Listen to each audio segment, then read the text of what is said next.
Assalamualaikum warahmatullahi wabarakatuh. Halo sahabat sawit Indonesia, kembali lagi bersama saya di channel Wahyu Effendi. Yang kali ini saya sedang berada di kebun ya teman-teman.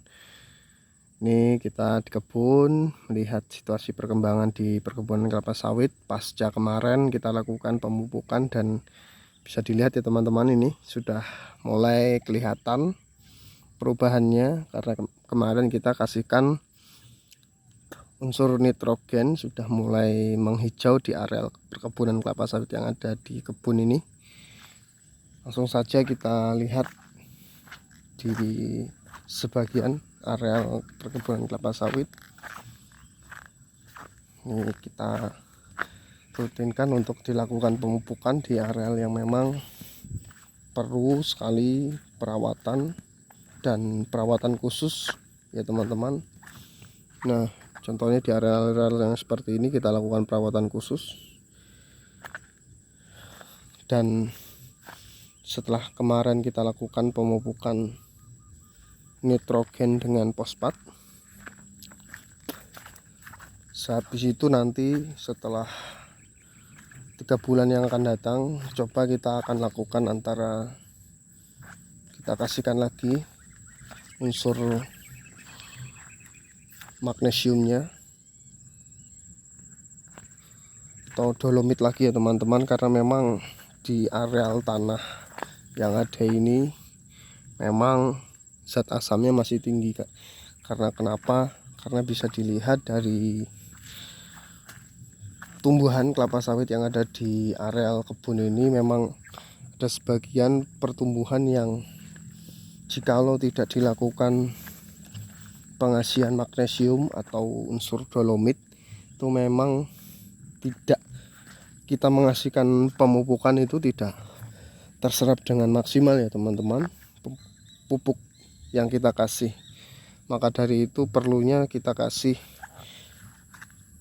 unsur magnesium, atau biasanya kita lakukan dengan penaburan dolomit di areal perkebunan kelapa sawit, gunanya untuk menetralkan pH zat asam yang ada di areal kebun, karena memang ini lahan eks tambang yang memang benar-benar pH zat asamnya masih cukup tinggi. Nah, contohnya seperti itu. Tapi memang itu sudah mulai kelihatan di pupus daun atas kelapa sawit, itu sudah mulai menghijau karena kemarin kita sudah mengasihkan unsur nitrogen pasca pemupukan kemarin sebelum bulan Ramadan ini.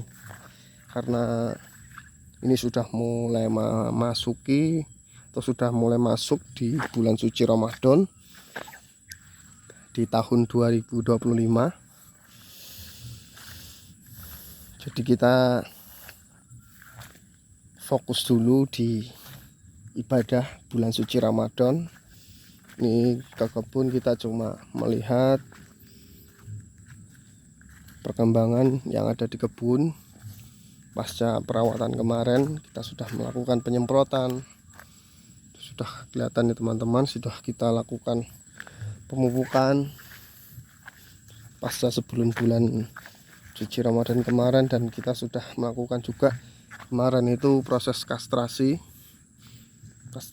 lanjutan ya teman-teman, agar memfokuskan untuk pertumbuhan di batang serta perakaran serta di daunnya. Nah, ini contoh yang memang pH zat asam di areal sekitar tanaman atau di tanah yang ada ini memang cukup tinggi. Maka dari itu harus segera rutin per 1 tahun minimal 1 tahun 2 kali kita lakukan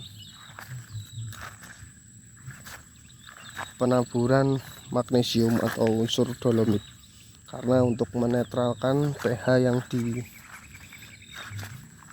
dalam tanah yang mengandung masih cukup tinggi zat asamnya.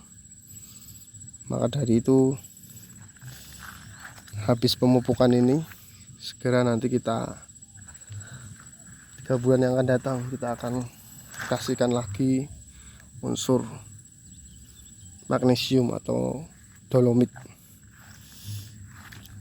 Nah nih kelihatannya teman-teman nih masih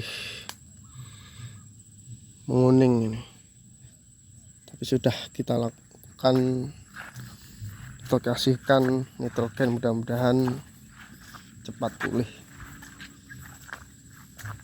atau cepat menghijau. Nah itu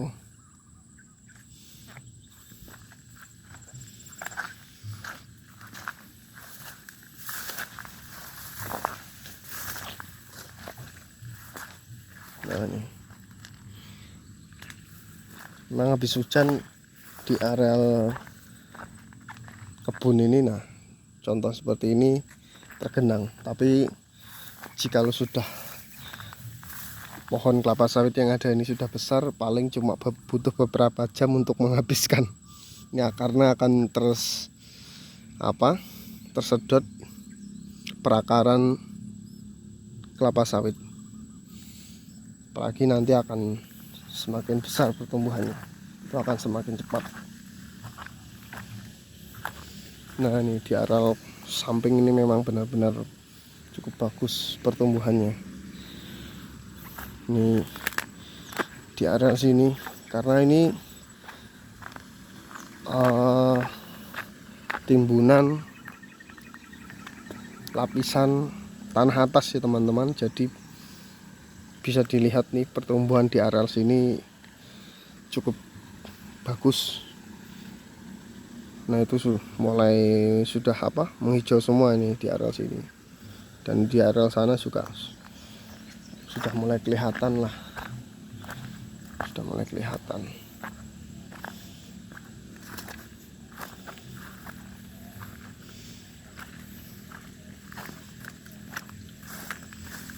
Nah ini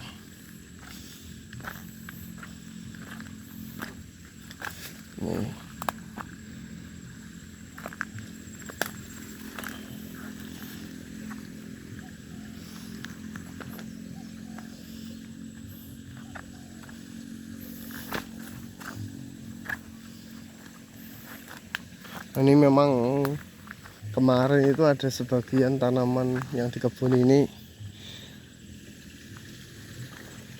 perlu dilakukan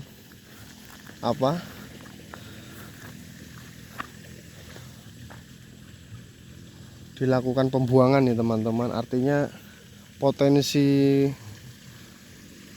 buahnya itu tidak bagus, mungkin karena proses kemarin kita pada awal mulanya kita tanam bibit itu, kita tidak mengerti atau tidak tahu mana yang memang bibit yang berbuah dengan yang buah jantannya itu ya teman-teman.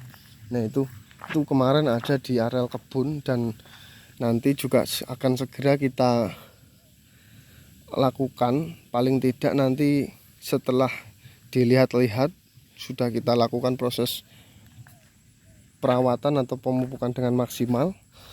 Jikalau hasilnya tetap dirasa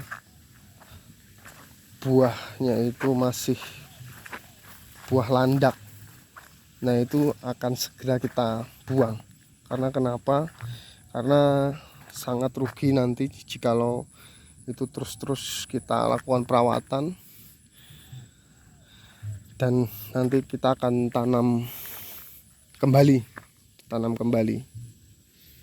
di areal kebun ini. Memang ada kemarin kita lihat-lihat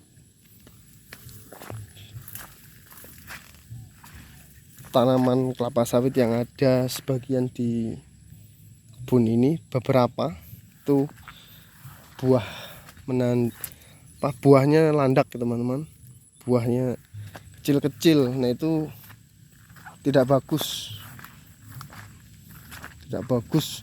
kalau sudah besar juga itu perlu sekali disingkirkan dari kebun atau dibuang. Maka dari itu sebelum masih umur yang relatif 24 bulan ini, saya pribadi mengamati beberapa tanaman yang ada di perkebunan ini. Nah, itu ada yang sebagian buah landak. Seharusnya ini kemarin sudah kita lihati, sudah bagus di sebagian, sudah, artinya buah itu sudah kelihatan. Tapi ada juga yang masih menandakan buah landak 1 sampai 2 itu ada, dan itu nanti kita akan buang dan kita akan tanami kembali. Oke, mungkin itu dulu ya teman-teman aktivitas saya di perkebunan kelapa sawit ini. Apabila ada pengetahuan di bidang perkebunan kelapa sawit, kita sharing seperti apa untuk dilakukan perawatan di areal perkebunan kelapa sawit yang memang saya juga dalam tahap belajar ini. Oke, mungkin itu dulu. Saya ucapkan terima kasih. Assalamualaikum warahmatullahi wabarakatuh.